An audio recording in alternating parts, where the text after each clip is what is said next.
Океј, дечки, да почнуваме. Денеска ќе зборувам за како околината влијае врз нас. Здраво Кристина, здраво Милица, здраво Стојна.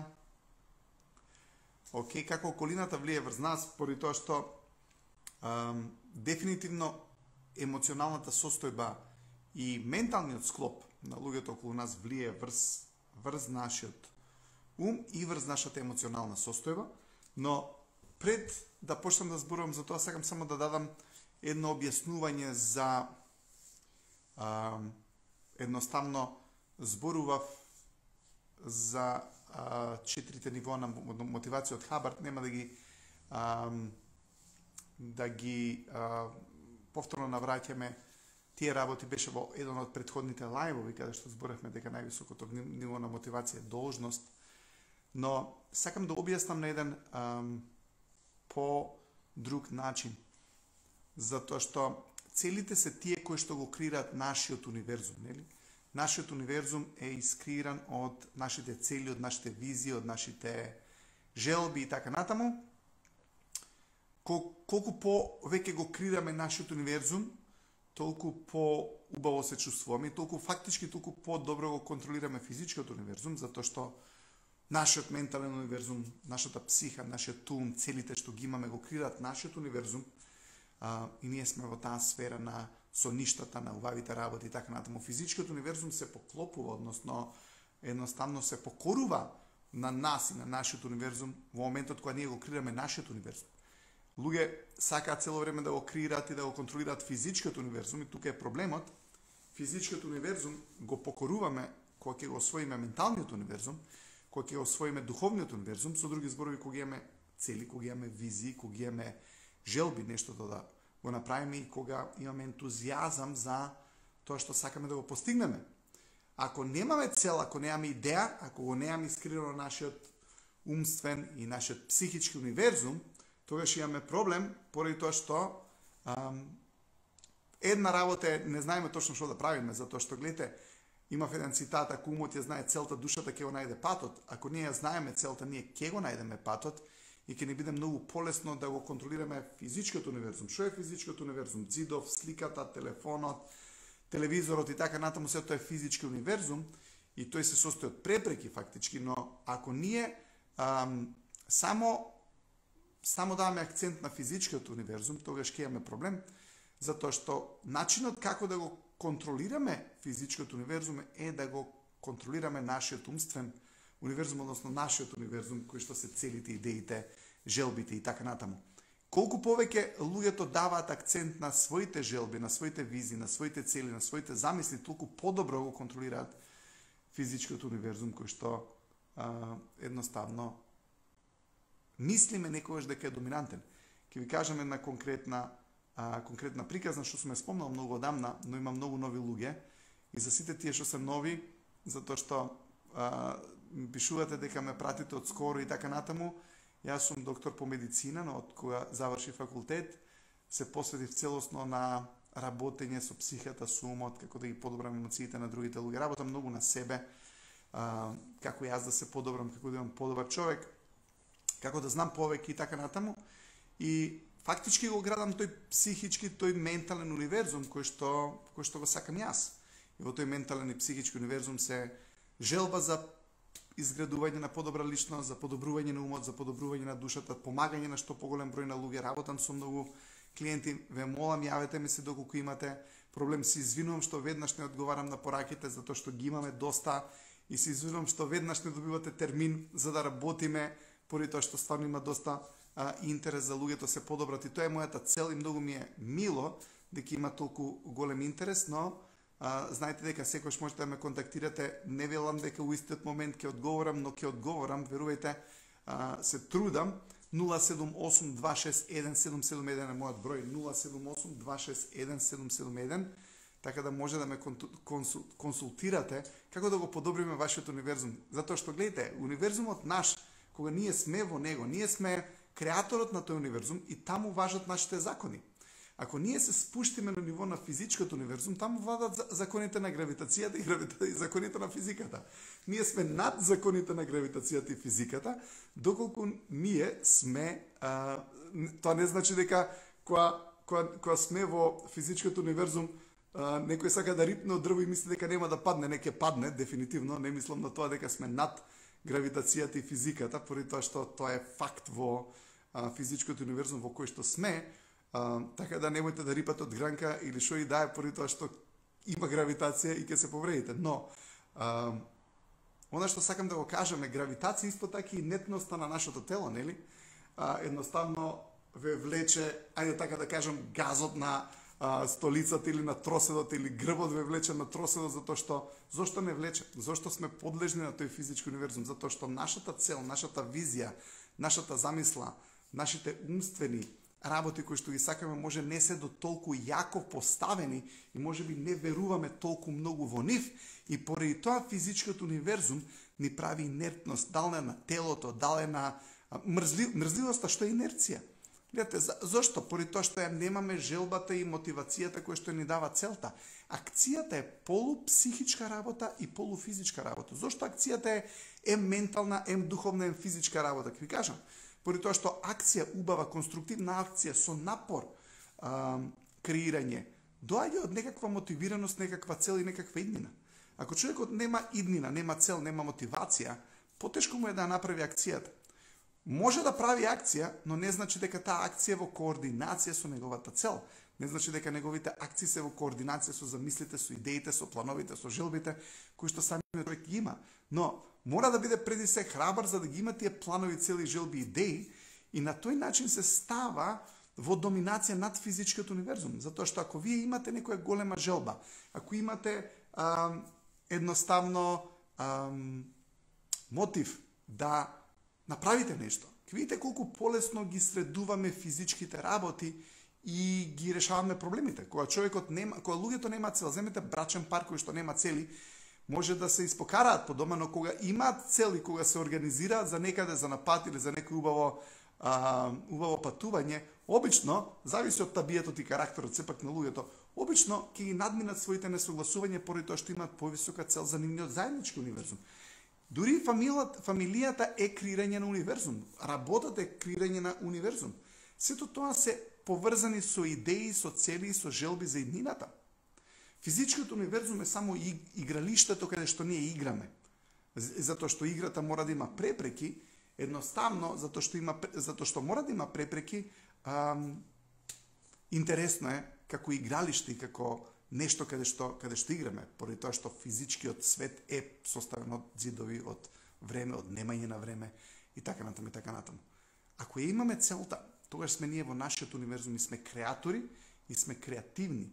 А ако сме само во физичкиот универзум, тоа спомнав пред некој лайф кога ќе имате луѓе само зборат за бойлерот, само зборат за не знам, за да одвојат пари за колата, да одвојат пари за, не знам, да кречат по дома и така натаму, мора да се одвои пари и внимание за нешто кое што е духовно, кое што е ментално, кое што е убаво во тој сегмент за себе надградба, за себе подобрување, едноставно патувања, цели, заеднички искуства, помеѓу двајца партнери, така, во бракот и така натаму. Мора се работи на тоа.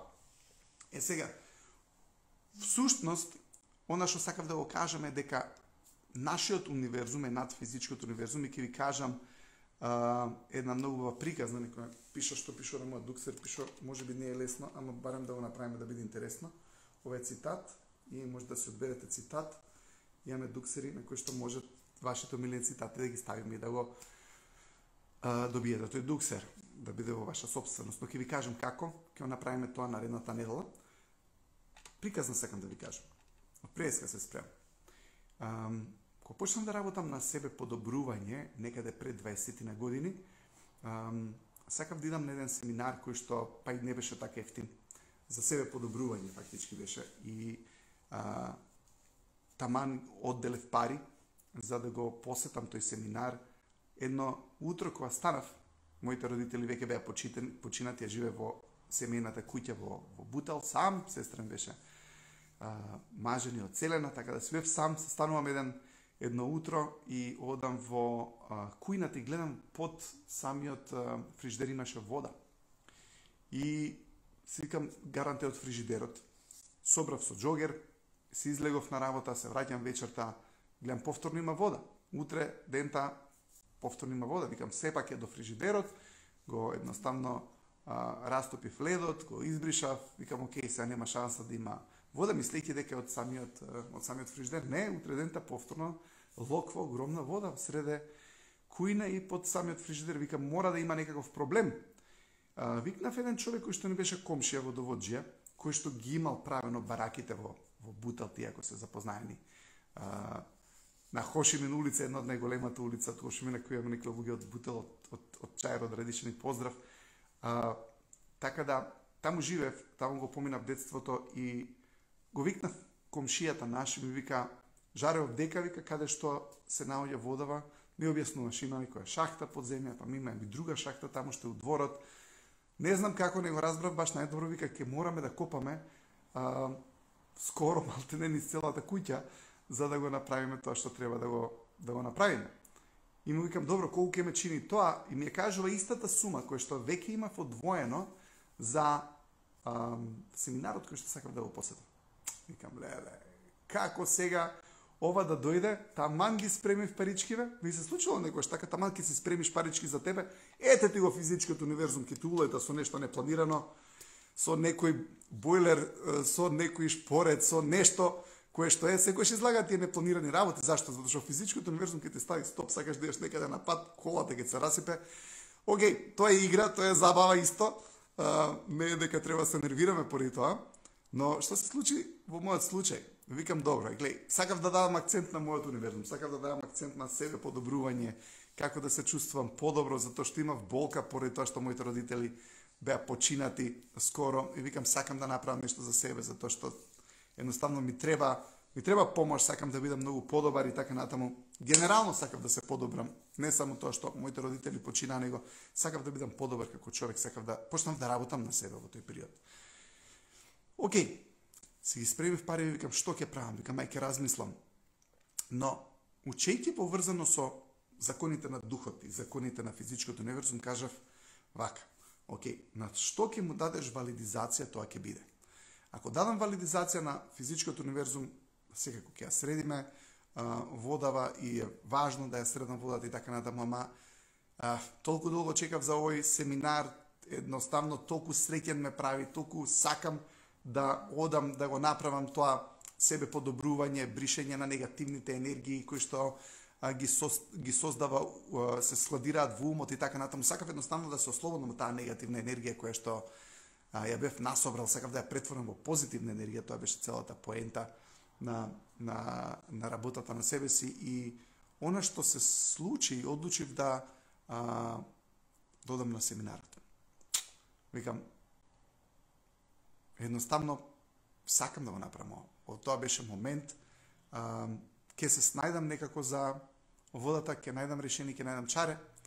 Отидов, почнав да работам на себе, се чувствував многу подобро после неколку дена и еден ден се враќам после тоа, во тој период, дома и гледам дека водата повеќе не се појавуваше. Си викам, чекај, наредниот ден да видам што ќе се случи. Наредниот ден повторно снема водата. Ја нема. Третиот ден ја нема. Четвртиот ден ја нема водата. Шестиот ден ја нема водата. И никогаш после тоа не се ни појави. Година ден после тоа ја продав куќата, заминав повторно во соединетите држави, но сакам да ви кажам колку е важно човек да даде акценти на својот психички, на својот духовен универзум, за ние да се чувствуваме добро. Зошто и како водава ја снемала, ја не знам, но дојде експерт на таа тема кој што тврдеше дека водата нема да се отиде туку така сама. Но водата си ја отиде. Може би е поради тоа што јас нешто се усмерил кај мене. У Америка викаат mind is over the matter. Умот е над материјата. Ја длабоко верувам во тоа. Дека ние како духовни битија само не си ги знаеме нашите закони. Тоа е проблемот. Затоа што толку сме фиксирани на физичкиот универзум. Океј, имаме физичари, имаме математичари, топ, имаме нуклеарни физичари, кои што го баратаат универзумот физички во мал прст, но едно дете повеќе ги знае можеби законите на духовниот универзум отколку можеби некој возрасен човек, затоа што стануваме материјални како старееме, поради тоа што болка собираме во текот на животот и болката не спушта надоле со емоциите. Или целата таа книга Дианетика, што ја спомнувам често, е како да ја отправиме болката, како да се ослободиме од болката и да се креме високо по скалата на емоции, затоа што скалата на емоции, колку повисоко сме, толку сме пофина, поубава енергија, која што колку сме пофина и убава енергија, повеќе влијаеме врз физичкиот универзум да биде понаше. Колку сме пољути, колку сме поантагонистични, колку сме повеќе со антагонизам и така натаму, повеќе идеме на препреки кои што се наоѓаат во физичкиот универзум. Да продолжам со мотивацијата и со целите, за да дојдам до главната тема за вечерва. Сакам само уште нешто да кажам.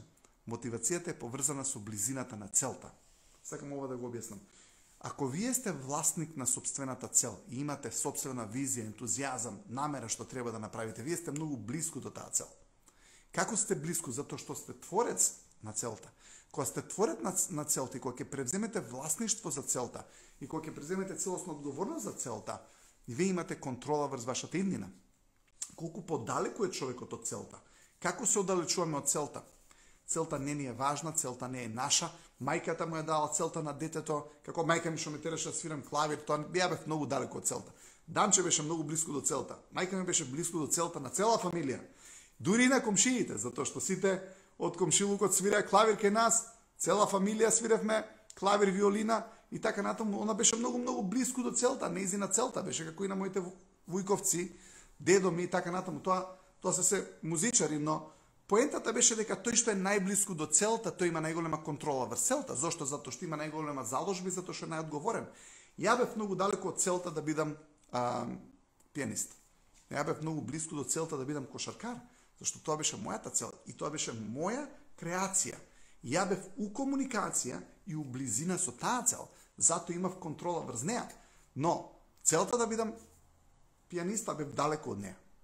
Видете, ако некој ви наметне цел, вие сте далеко од целта, сем ако не размислите и речете да, ова е добра цел. Видете, не морате дури ни да бидете творец на целта, само треба да се сложите со нечија цел, која што е добра и која што е убава, и да речеш јас сакам да ја поддржам оваа цел. И кога ќе речеш сакам да ја поддржам оваа цел со твоја желба, ентузијазам и волност, тога што се случува? Се позиционираш близко до целта.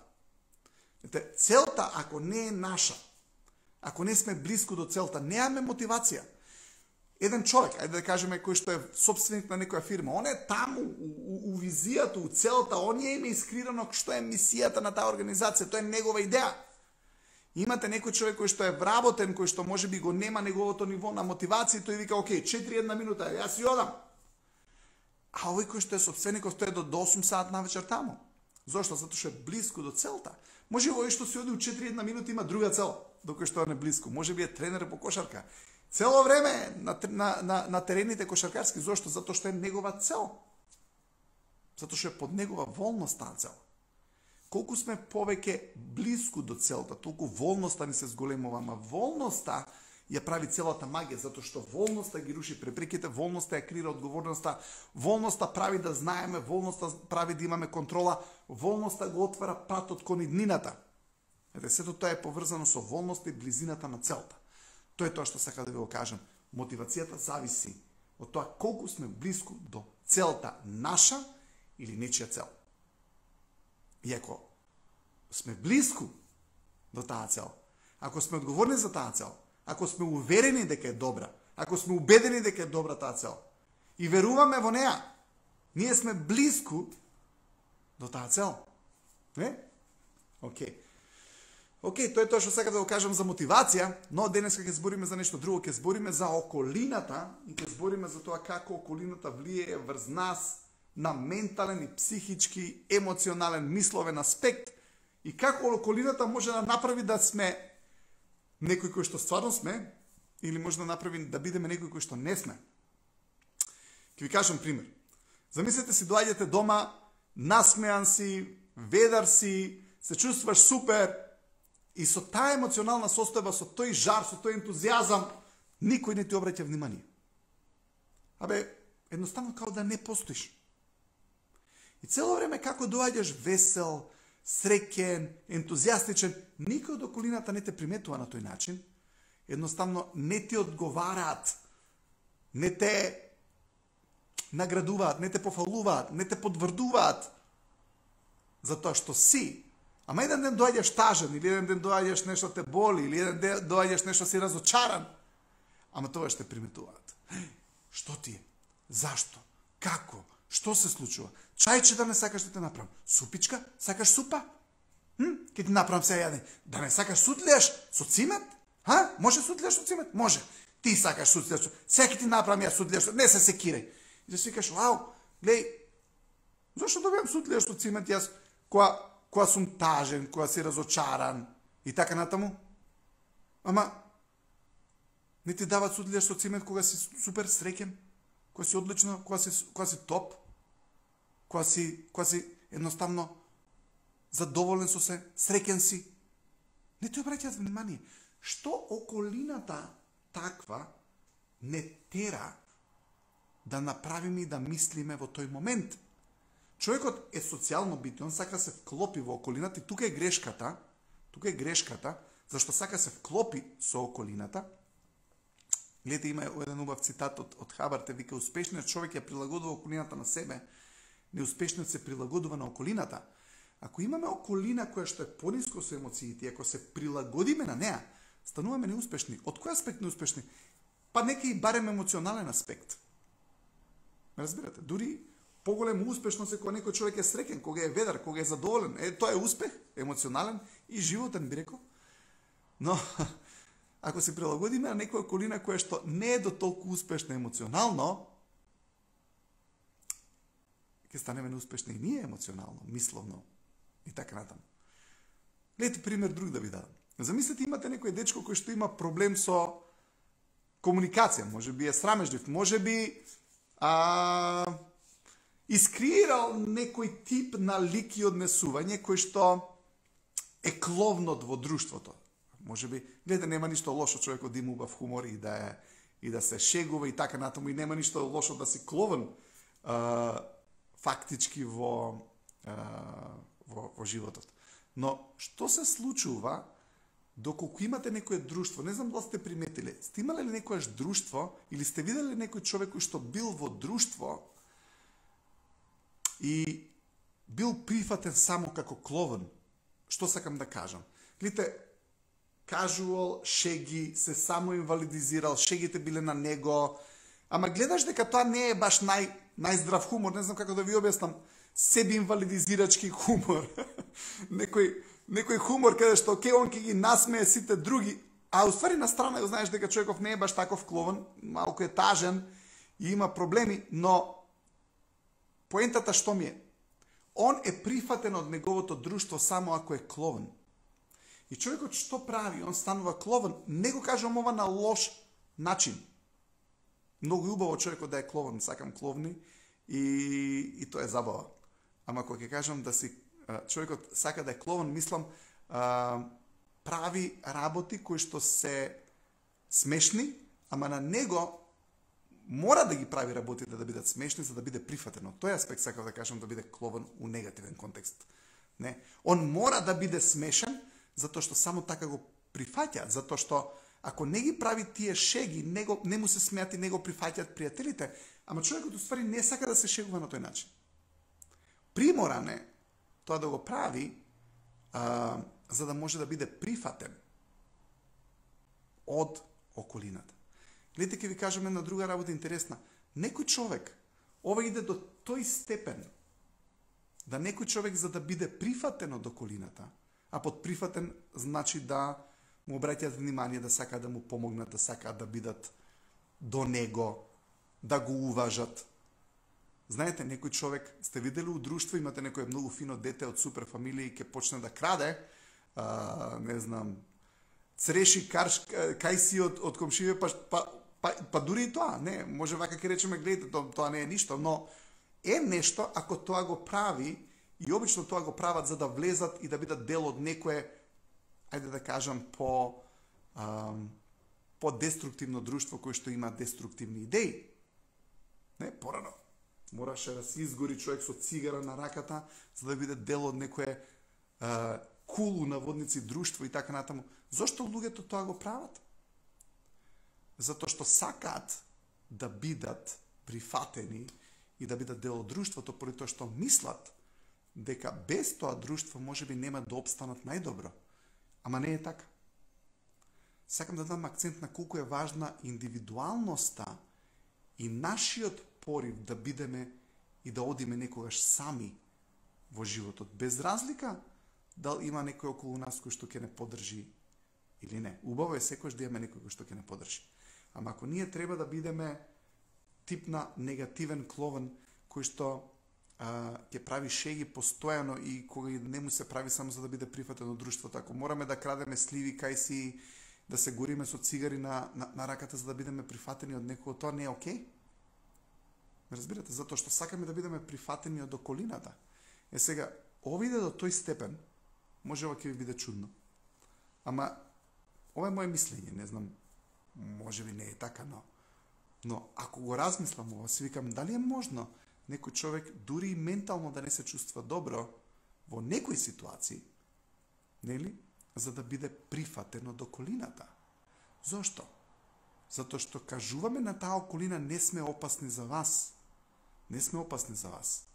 А кога си опасен за околината, таква деструктивна, негативна околина, знаете кога сте опасни? Ама треба да си опасен за околината. На убав начин да си опасен за околината. Знаете на кој начин сте опасни за околината? Ако имате собствени цели, собствена визија и ако едноставно не се согласувате со нив, тогаш сте опасни. Тогаш друштвото ќе ви исфрли. Затоа што не размислуваш како колективната у наводници свести, тука мислам колективната свест у негативен контекст. Да, затоа што колективната свест во такви случаи што прави? Ајде ке крадиме. Гледате, колективната свест многу поретко ќе рече ајде да го исчистиме дворов на некој или парков да го исчистиме, не. Ќе речат, слушај, колективно ќе се соберат луѓе и ќе речат дај деструкција. Некојаш да се направи, да избегаме од часови. Да украдат нешто, цреши, сливи, шо и да е. Ама размислете, ние можеби сме сакале да го направиме тој погрешен имидж поради тоа што е диктиран од околината. И ако имате луѓе кои што се едноставно негативни, ајде да речеме енергетски вампири, зошто околу енергетските вампири, ви текнува кога зборевме за карактеристиките на енергетските вампири од Хабард, на супресивната личност фактички, ајде да не речам енергетски вампири, супресивната личност. Околу супресивната личност наоѓавме луѓе кои што се во лоша состојба психички. Тие се во лоша состојба психички зашто тој ги супресира, тој ги потиснува, но ово оди до таа мерка да веќе до толку е поврзана таа на некој начин врска створена помеѓу тој што е енергетскиот вампир и овој што му е жртвата негова, да жртвата во еден дел, фактички за да добие љубов и сакање од негативна личност, у суштина подлегнува, се смалува, се снижува, за да му докаже и покаже на него дека не му е опасност. Како? Може веќе не е способен да одржи работа, не е способен да има свое мислење, не е способен да има свој став. Да, човекот не е способен да има свој став. Зошто? Зашто сака да му покаже на овој кој што го доминира дека не му е опасност. Сте размислили за това? Кога човекот сака да не е опасен у позитивна смисла за околината, ако ќе речем опасен за околината, значи да ги напаѓа целите. Дури некојаш може да сте опасен за околината, ако речеш, слушај, не се согласувам со овие без врска, со овие што ми ги даваш, и ја идам со мојата игра и со моите правила и не те ни слушам, не му кажуваме ова вака на груп начин, ако речеш, окей, фала за советот, ама продолжувам, а тој сваќа дека нема контрола врз тебе. Стануваш опасен. Зашто? Затоа што размислуваш со своја глава. Затоа што си индивидуа. Затоа што си некој кој што не потпаѓа под доминација лесно и не потпаѓа под туѓи влијанија и не потпаѓа под Океј, слушај, мора да мислиш како што јас мислам, иначе нема да ти бидам другар. Гајле ми ако не си ми другар. Јас знам што сакам да мислам и знам што е добро да го мислам, но ако имаме луѓе кои што сака да се прилагодат и сака да се вклопат во таа околина, за да се прилагодат во таа негативна околина, ќе ја намалат својата умствена способност, ќе ја намалат својата среќа, ќе ја намалат своето знаење, фактички ќе заглупат, ќе станат помалку среќни, ќе станат поконфузни, и сето ова на крај е заборавено дека е одлучено од нас. Сето ова е на крај заборавено дека е одлучено од нас. Но гледайте, човек мора да има одлучено, свесно, несвесно, како сакате кажете го. Секако после тоа е многу несвесно, затоа што прво обично одлуките свесно ги носиме, после забораваме што сме донели одлука и тоа после тоа влие врз нас, но можеби одлуката била е да бидам сакан. Одлуката била е да бидам добар. Одлуката била да ме дружат. Одлуката била да ме уважат. Секако ќе те уважат, секако ќе те сакаат, кога имаш цел која што е твоја и која што ја буткаш. Секогаш ќе те сакаат. Не мораш да бидеш сакан. Само буткај твојата цел на убав, чесен, етичен начин. Со посветеност. Ке имаш многу пријатели. Многу луѓе ќе те ценат, многу луѓе ќе те сакаат, затоа што сакаат храбри луѓе. Луѓето не сакаат луѓе кои што сакаат да се снижат за да бидат прифатени. Не ги сакаат тие луѓе. Секој човек кој што ќе се снижи за да биде прифатен од околината нема да биде сакан. Секој човек кој што ќе се зголеми на тој начин што ќе рече дечки, вие не сте друштво за мене, јас шибам напред кон мојата цел, ќе биде сакан баш од тие луѓе. У еден момент, затоа што секој од нив ќе се освести. На секој од тие луѓе ќе им дојде умот у еден момент, затоа што сите се у истата каша, еден по еден ќе почнат да излагаат. Но како ти си ја буткаш целта, како ти имаш свој порив, како ти имаш своја идеја за нештото, така луѓето почнуваат да те ценат, така луѓето почнуваат да те сакаат, затоа што ја сакаат доблеста, храброста и честно што ја гледат во тебе и се восхитуваат на слободата што имаш. Каква слобода имаш? Имаш слобода од туѓо мислење. Слобода од прифаќање или неприфаќање. Ако ја морам да бидам прифатен, ја нема да бидам причина. Ја нема да ја буткам мојата цел. Ја нема да бидам креативен, ја ќе бидам исплашен. Зошто? Затоа што сега имам туѓ стандард за мојата среќа, туѓ стандард за колку цели треба да имам, туѓ стандард кој што ако јас го надминам, може да не биде добро, не? Затоа што ти си ти, слободен, не си контролиран, така, едноставно врвиш напред. Може би на некои луѓе на почетокот тоа нема да им се допадне. На почетокот може би стварно да не им се допадне, но на крајот секојаш им се свиѓа. Зошто? Кога ќе излезеш од нивна контрола и не можат веќе да те контролираат, секојаш ќе те сакаат. Слушнете го. Луѓе кои што се негативни и кои што цело време те доминираат и те контролираат, ќе те сакаат кога ќе им излезеш надвор од контрола. Зошто ќе те сакаат кога ќе излезеш надвор од контрола? Зашто сваќаат на некој начин дека ти си над нивната глупа игра и они се на некој подсвесен, чудно, свесно, подсвесен начин свесни дека не треба тоа да ти го прават. И знаат, поради тоа што битието е добро, дека не треба да те супресираат, да те спуштаат надоле. Ти потлекнуваш на нивната доминација поради тоа што сакаш чудно да бидеш прифатен од нив, а уствари не мораш и не треба да бидеш со тие луѓе. Треба да бидеш со луѓе кои што ќе те прифатат за твојата мудрост, за твојата амбиција, за твоите цели, за твојата оригиналност, за креирање на твојот универзум. Со такви луѓе треба да бидете, затоа што тие ќе ве прифатат и ќе ве направат оригиналната верзија од тебе. Другиве луѓе кои што ќе те прифатат само кога ќе бидеш снижен, кога ќе мораш да бидеш цело време забавен на начин на кој што тебе више не ти е комодно, тебе не ти е комодно сопствените забави, затоа што мораш да глумиш некој лик на хумор, на вицкаст, иако не ти се прави тоа, ама затоа што ако бидеш ти, ако не си вицкаст, у тој момент ќе речеш шо мен овој, не го прифаќаат. И каков живот е тоа? Такви луѓе не ни требаат. Мислам, не ни требаат. Бидете си пријатели со нив, ама немојте да бидете под нивна контрола. Како не биваме под нивна контрола? Немојте да имате желба да мора секој да ве сака да ве прифати. Прифатите се вие. Како? Бидете сами у некој момент. Убаво е да сте сами у некој момент. Не цело време. Животот е групна активност. Не можеме сами. Ама во некој момент е важно да сме сами. Зошто? А може би сме поточни, може би сме помудри на тој начин. Може би сме поуправо. Зошто мислиме дека нашата безбедност мора да е у групата? Ете, луѓето ја бараат безбедноста у групата. Тоа не се храбри луѓе, тоа не се луѓе со самодоверба. Знаете кои се луѓе со самодоверба и со храброст? Тој кој што не ја бара сигурноста во групата, ја бара сигурноста во себе.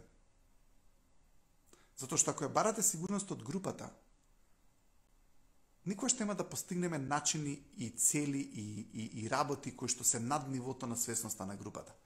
Ако бараме заштита во групата, ако бараме сигурност во групата, знаете што ќе се случи? Ќе паднеме на ниво на група.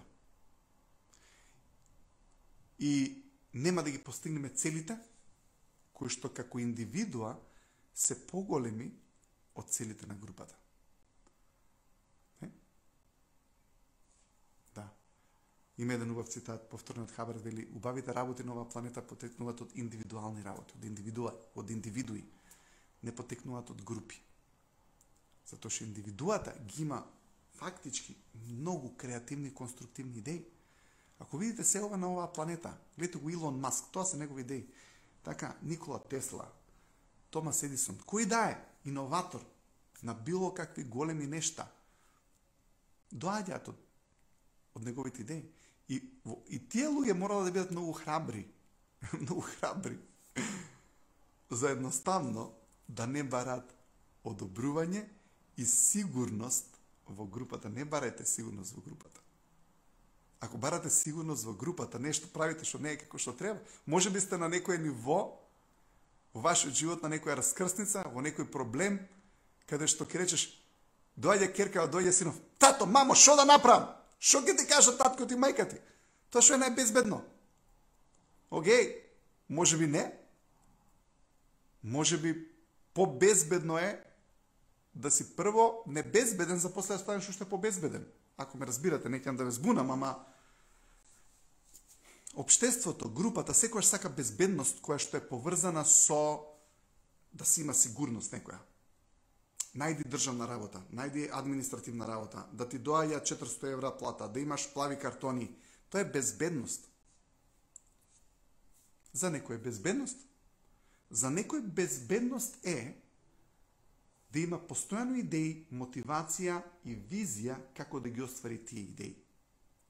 Затоа што е постојано во зоната на ризик и постојаното е во зона на ранливост, затоа што кој имаш своји идеи, кој има своја визија, кој што имаш своји цели, ти си у таа зона на ранливост. Ама кој те гледа? Тие што се безбедни. Во што? Во комфортната зона. Затоа што ти кога ќе излезеш надвор од комфортната зона, се тргаш надвор од согласноста на групата, од безбедноста на групата.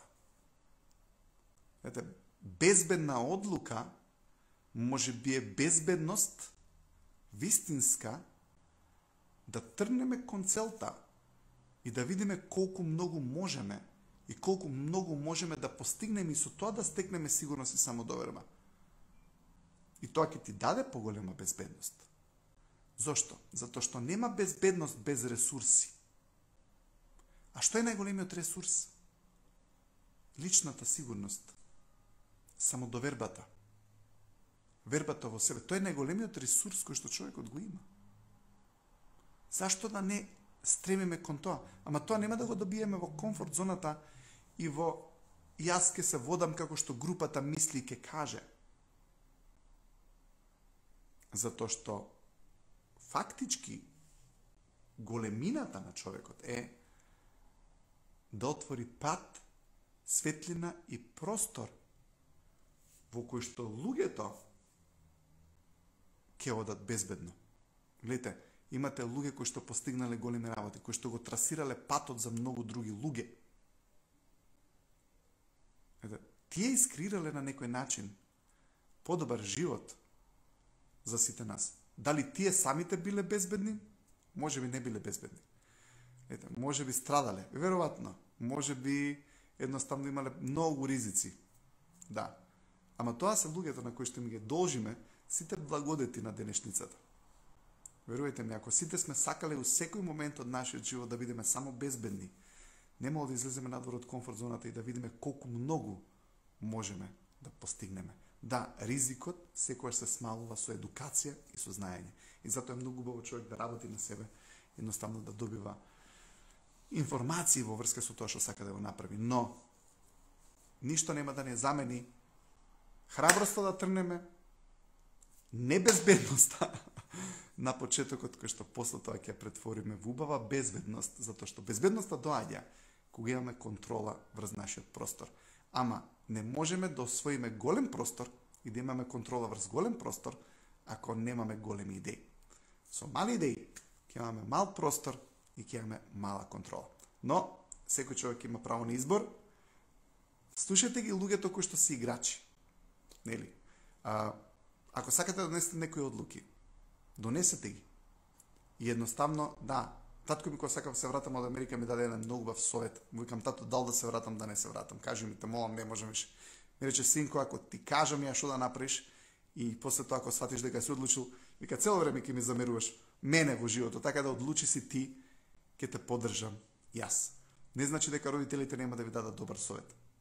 Обично даваат добри совети, но не секогаш може би тие го гледаат тоа што ние го мислиме. Како може друг човек да ти даде најдобар совет сем ти? Ама како ти ќе си дадеш најдобар совет? Кога најмногу ќе разбереш за себе си, за светот, за околината, за работите. Да. Некојаш е убаво и е добро да сме у некоја безбедна зона. Сите си го сакаме тоа. Ама не да остане до толку многу безбедност да стане комфортна зона. Затоа што тогаш почнува стагнација и тогаш почнува намалување на сигурноста и самодовербата. Да, храброста подразбира во даден момент да не бидеме целосно безбедни, да освоиме простор, да го стабилизираме преку знаење, преку решение, преку контрола. Тогаш ќе бидеме повторно безбедни. Океј, тоа беше тоа што сакав да го кажам. Немојте да се прилагодувате на околина која што бара од вас да бидете нешто што не сте. Немојте, поради тоа што со таква околина која што ве прифаќа само кога сте полошата верзија од вас, не е добра околина за вас. Бидете во околина која што ве поддржува за тоа дека сте најдобрата верзија од себе и бидете во околина која што некојаш ве поддржува да бидете индивидуалец и да не мора дури да бидете дел од групата. Тоа е вистинска група, која што ќе ви каже, слушај, шивај напред, не мораме да бидеме овој пат заедно затоа што имаш толку многу цели, ама се гледаме у првиот слободен термин, затоа што јас сакам да се дружам со тебе, ти сакаш да се дружиш со мене, но идеме напред да си ги совладаме или освоиме нашите лични цели, а па ако се направи таква група од моќни индивидуалци кои што секој размислува со своја глава имаат заедничка цел, тоа е групата во која што сакате да бидете. Ви благодарам. Вие сте мојата прекрасна група. Ве обожавам. Благодарам што сте со мене понеделник, среда и петок. Продолжуваме со уште едно убаво предавање во понеделник. Ве сакам, ве почитувам. Вие сте двигателите во животите на многу луѓе. Тоа го знам. И го препознам тоа кај вас. И браво за храброста. Поздрав, имајте убава вечер. Поздрав, чао.